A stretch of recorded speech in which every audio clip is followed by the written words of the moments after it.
Good afternoon and welcome to this week's edition of Halftime Talk. We're honored to be welcoming back to the stage Amos Hochstein, the former Special Envoy for International Energy Affairs for the Obama administration and a senior advisor with what was Vice President Biden, now a senior fellow at the Harvard School's Belfer Center. So Amos, welcome back. Thank you, Sean. It's great to be back with Gulf Intelligence, and I'm glad to be able to see you again. I hope to see you in person sometime soon too. Yeah, well, it would be certainly nice for us all to have the chance to actually have direct meetings, and that is happening now in the UAE. So we welcome everybody back. Amos, it's a very opportune time to have you at our table at this, given all that's been happening, particularly in the Iran-US rapprochement. We're now 6-7 weeks into talks in Vienna. I'm wondering, let's just kick off with a general overview. How do you interpret those talks from the distance that we are both observing from? Well, first, I'm not sure that I would articulate it as or describe it as rapprochement. I think that the U.S. still views Iran as a state that harbors terrorism, that plays a rather negative role in the region and a destructive force in the region. The nuclear talks, and I think it's important to note that the nuclear talks at the moment are not direct negotiations. These are via negotiation through the European partners. So that's an important distinction of where we are in history. And that remains to be the case, yeah, for whatever 7-8 weeks now. Everybody's been meeting in Vienna, but there's been no bilaterals between the U.S. or multilaterals even between the U.S. and Iran. Correct, and I think that's not just a semantic. I think I pointed out because I think that goes to, this is not a rapprochement. This is right. We are trying to we're viewing the U.S. trying to return to the deal under certain terms. I think what's a number of things that I would draw people's attention to, and there's been a lot of prognosticating. It's going to happen in a matter of 2 weeks, in a matter of a month, and so on. I would be a bit more patient. This is not a simple negotiation to return. And if it were simply a return to the JCPOA, the Joint Comprehensive Agreement from 2015, I think that would be one thing. But the Secretary of State, Mr. Blinken, in an interview just a few days ago with Israeli TV, mentioned that he sees the goal as longer and stronger.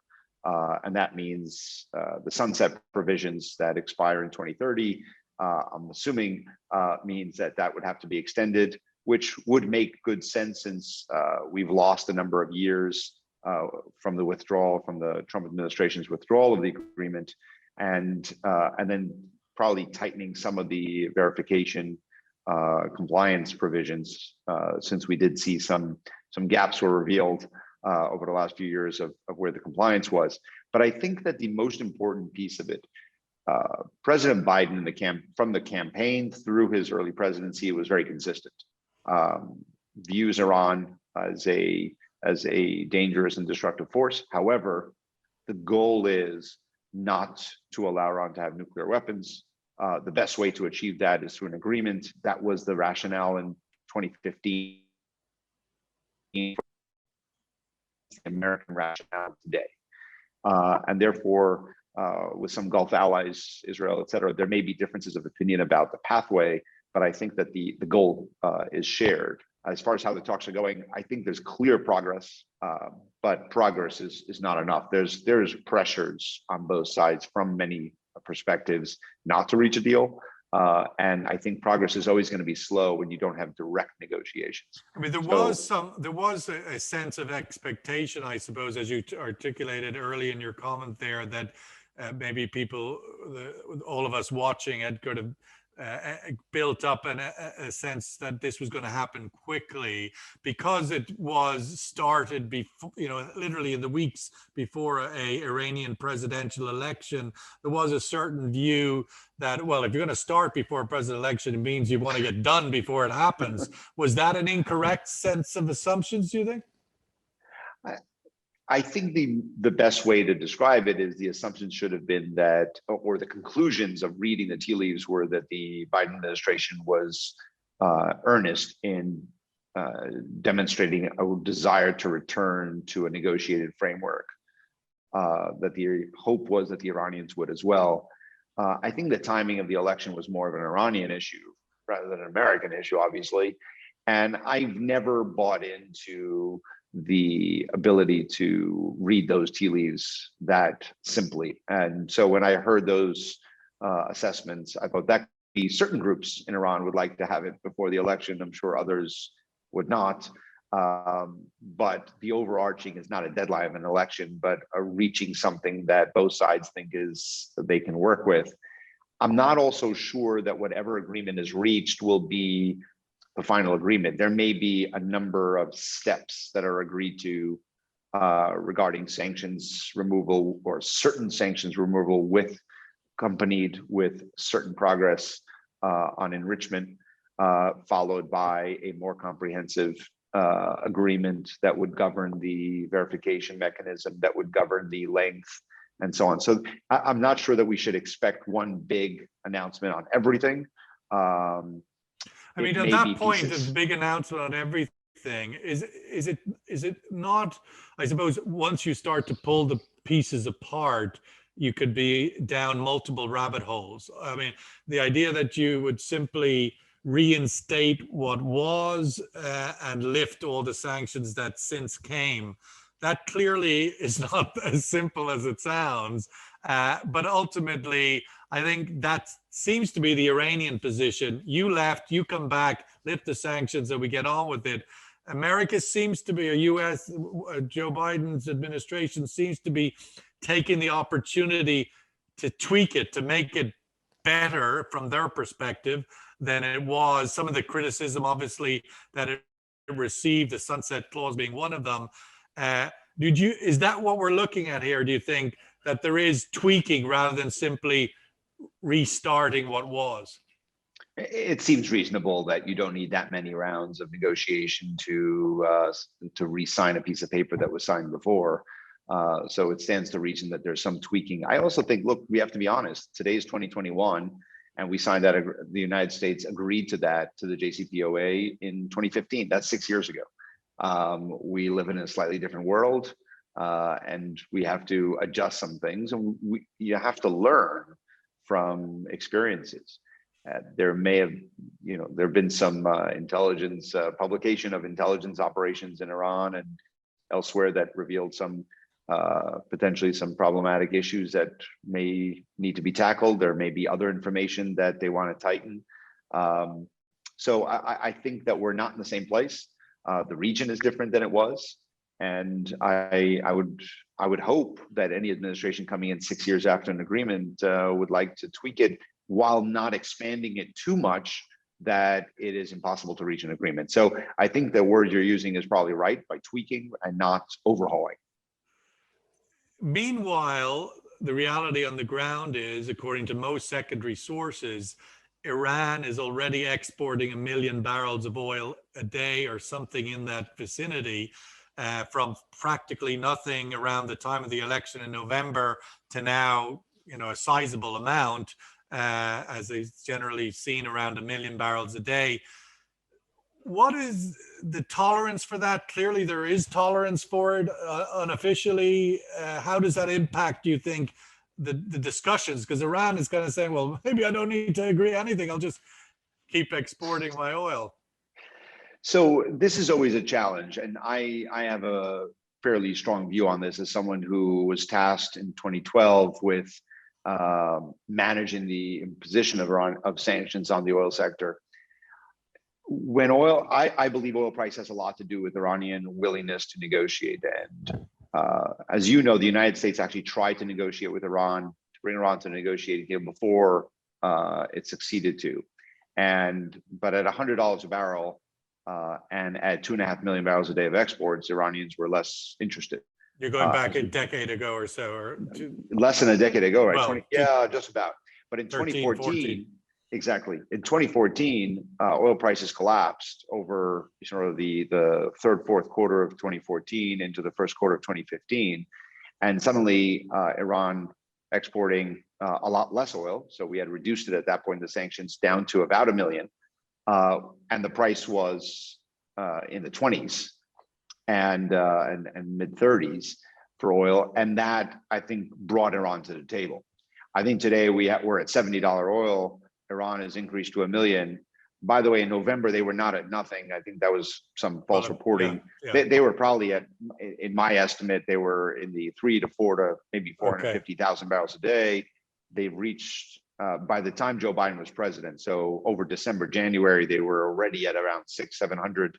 Yes. And I would say today, they're probably somewhere in that sub 1 million. Right. I think this is something that the United States, the Biden administration has to look at much more carefully. The ability of Iran to, from the US perspective, cheat on the sanctions. The Iranian perspective is you left the deal, there are no sanctions. It's legitimate for us to export, but that has grown. Of course, they have customers, in China in particular, obviously they're a party to the P5 JCPOA, but they're also happy to take discounted Iranian oil. Yes, and as the irony is, as oil price rises, Iran's ability to do illicit trade rises because the risk reward for the buyer changes as well, and therefore getting significantly discounted Iranian oil on the market is somewhat easier, and they have more partners that are willing to do that. So I think the United States definitely has to look at it. However, I will just remind people that Iran was exporting around 900,000 to 1 million when they signed the JCPOA. So it's not enough to sustain the Iranian economy. And at the end of the day, if Iran wants to return to some kind of normalcy, any kind of normalcy, it will need to return to the family of nations by changing its activities in the region, but also the first step of that is signing the JCPOA or agreeing to the JCPOA or whatever we're going to call it when it's agreed to. But I don't doubt your point. The Biden administration has to keep an eye on the oil sales out of Iran. I do not believe that they have. It's a weakness point for the Biden administration, but I'm sure it will be addressed. We're in early days of the administration. It will be addressed. And I think that the Iranians are participating in the talks. And ultimately, so far, the Biden administration has done exactly what it said it would do, and that is to return, but not at any cost. And that's clearly the negotiations. Just broadening out the Biden administration, 100+ days now in office, the energy policy of the Biden administration, when we talked a year ago, you kind of laid it out, and it's pretty much evolving, as you said, where I remember the quote, and I've used it many times at dinner parties, and given you credit, by the way, so I haven't plagiarized it, but ultimately you said that that the Biden administration would be the savior, potentially, of the US oil majors who just weren't finding their way to the energy transition. And now they are being essentially shepherded into the energy transition corridor. I just welcome your thoughts on what is the energy policy starting to look like for the Biden administration, and particularly with the context of the last week where activists, shareholders compelled Exxon to put 2 board members on the board. Yeah, look, I think the Biden administration came in with a lot of momentum on energy transition.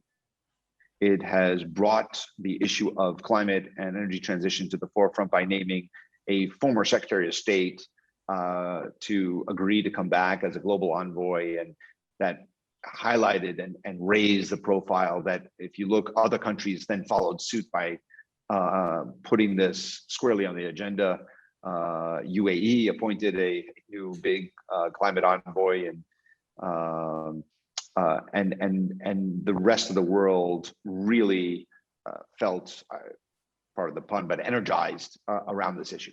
In the United States, the Biden administration has come in clearly trying to raise the level of attention to this issue from a regulatory perspective, the proposals to Congress as far as funding, the foreign policy initiatives of bringing about a global new cooperation around more aggressive goals and aspirations, naming NDCs for the United States as far as what the goals for the United States will be.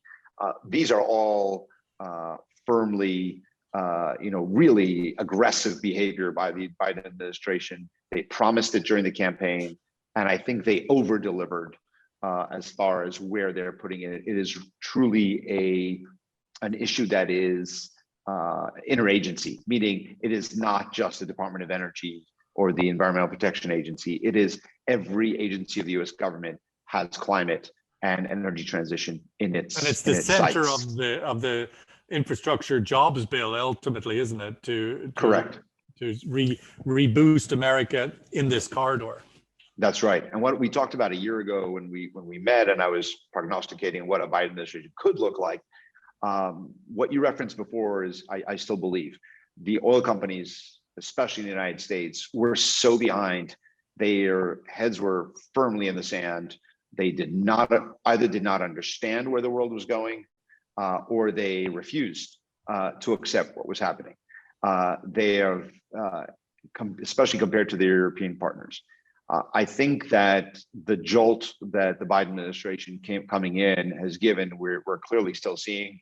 I think the oil companies in America today, to be honest, are still, they keep proposing something that 2 years ago would have been seen as aggressive, but now seems like they're playing catch up.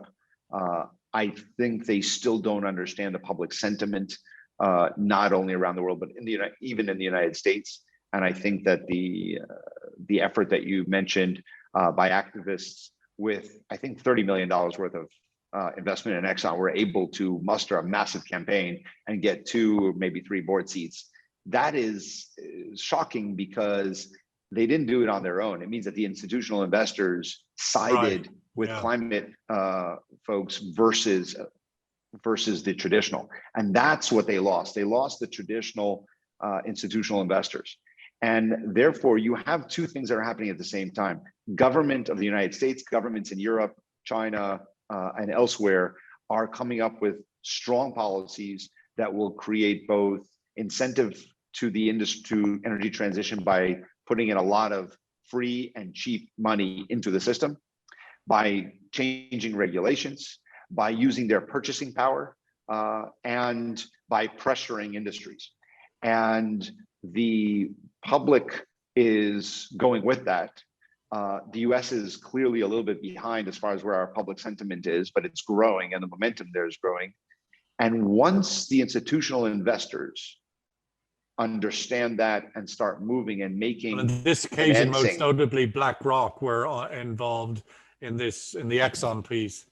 Correct. And once they decide to go in that way, that makes financing for new projects and new investment much more difficult.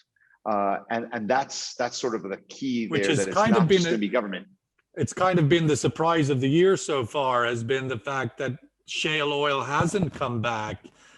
Given we've been at $65, although we're popping up to 70 this week, but we've been at this high mid to 60s for a few months now, but yet US oil production seems to have remained sort of shut in from where it was a year ago after the crash of COVID. That's slow to come back. There's some debate about whether it can or will come back. What are your own thoughts? Well, look, I think that oil prices are going to be continue to strengthen. We have 2 things that are happening here in parallel. On the one hand, we are the globe with renewed American leadership is accelerating the energy transition, without a doubt. We're seeing new technologies coming to market and so on. But we're also seeing at the same time an awakening from COVID that is bringing back people into cars, and traffic is building in cities across the world, construction, shipping, and soon we're going to have planes in the sky in much bigger numbers again. So oil demand is clearly going up and will continue to go up. There's going to be less investment in the oil sector for new barrels. That will have an effect. And so we will have, while we have an accelerated energy transition, we will also have an accelerated oil price because of that dynamic of higher energy transition enthusiasm, leading to less investment in oil, but demand is still strong. And we are in the energy transition. We have done a tremendous amount to bring down the cost of power, renewable power. We have brought down and accelerated the integration and adaptation of electric vehicles.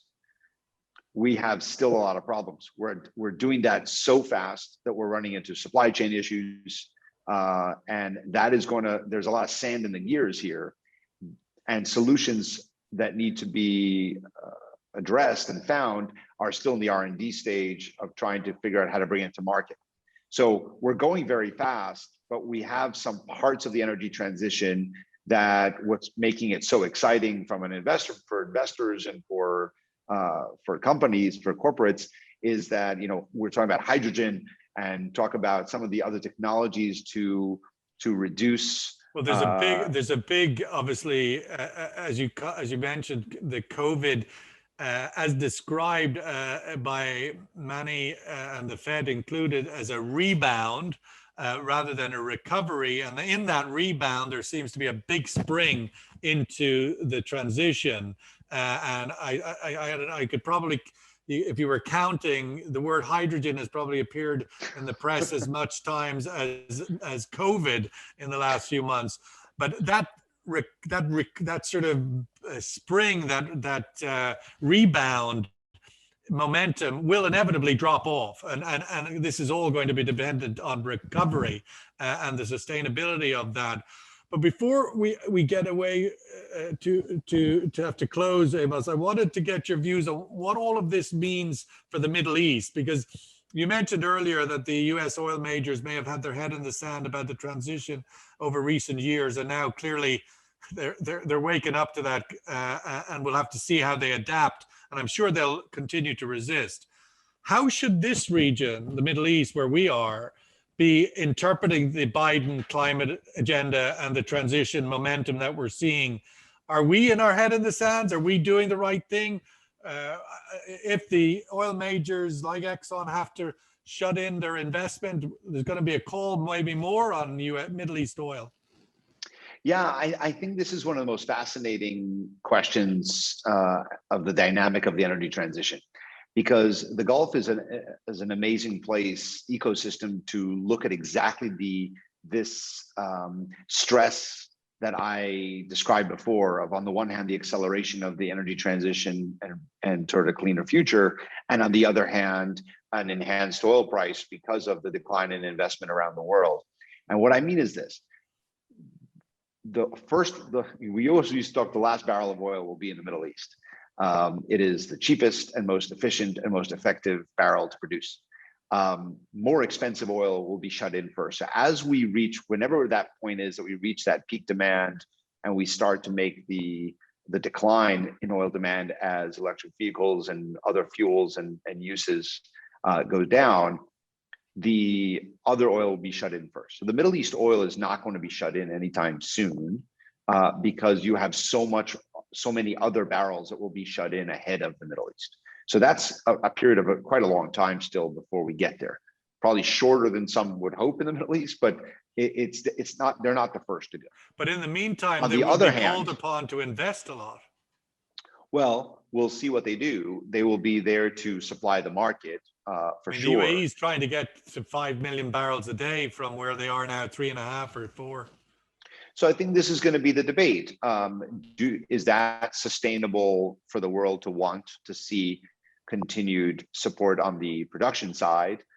Or does the world want to see a little bit more stress in the oil market in order to encourage economies and companies to transition away? So I think there's a push and pull there that is clearly already evident. However, I think that what you're seeing in the Middle East, maybe not equally across the Middle East, but UAE for sure was the first and one of the first countries globally to really start investing in renewable energy and the energy transition and seeing that future coming and balancing this, being an oil producer in this time while also investing significant resources of the country into a greener future. And this didn't start today. You know, I was in government when the government of the UAE came to the United States and said, we want to host the Renewable Energy Agency in UAE and Masdar.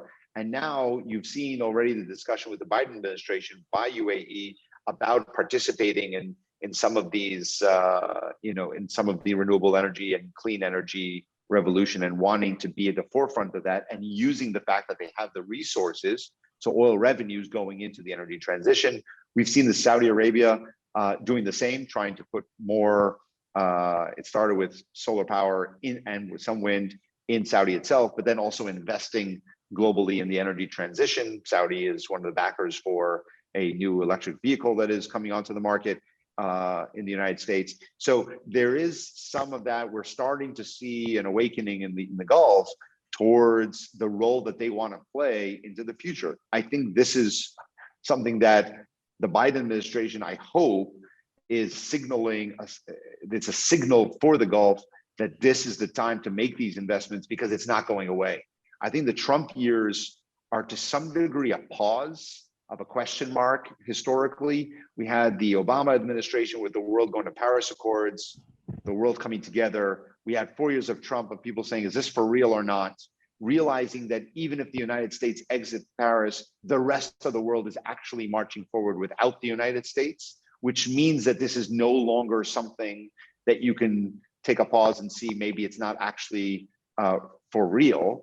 And now the Biden administration brings the world can move ahead at a certain pace, but without the US leading and defining the destinations and bringing all of its ingenuity and investment, I don't think we would ever got there in any kind of speed that the world needs. But I still don't think there's any way we get there, given all that you've said. And I would articulate is without seeing $100 oil again, because as you curtail the investment into new production, and yet we're not quite ready to replace the oil with the new supply, there's a period where supply and demand are going to get crunched. But that's going to be a whole nother story, and we don't have time today to get into that. But I'd like to thank you, Amos Hochstein, the former Special Envoy for International Energy Affairs in the Obama administration. Thank you very much for being on Halftime Talk this week. Thank you. It's good to be with you.